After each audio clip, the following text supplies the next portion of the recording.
మీరు ఇక్కడ చూస్తున్నారు కదా, ఈ శ్రీశైలం చుట్టుపక్కల ఉన్నటువంటి 9 ముఖ్యమైన నందులు ఎక్కడెక్కడ ఉన్నాయనేది జియోగ్రాఫికల్గా ఇక్కడ మీరు రోడ్ మ్యాప్ కూడా ఇచ్చారు. ఇక్కడ మీరు చూడొచ్చు. ప్రథమ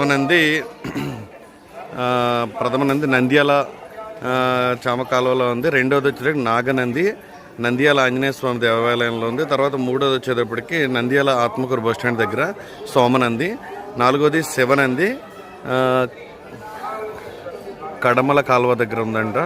అలాగే 5 విష్ణునంది విష్ణునంది, ఇది కృష్ణానది దగ్గరలో ఉంది. ఇది మారో వచ్చేటికి మహానంది. 7 వినాయకనంది, ఇది మహానందిలోని ప్రసాదం కౌంటర్ పక్కన ఉంది. అలాగే 8 వచ్చేటికి గరుడనంది, ఇది మహానంది ముఖద్వారం దగ్గర ఉంది. 9 వచ్చేటికి సూర్యనంది అనమాట. అలాగే మీరు ఈ లోపల చూడొచ్చు, ఆలయంలోకి ఎంటర్ అయిన తర్వాత ఏ నంది ఎక్కడెక్కడ ఉన్నది అనేది మీరు లోపలికి వెళ్ళేటప్పుడు అది ఎంట్రీ పాయింట్, అది ఎంట్రీ పాయింట్.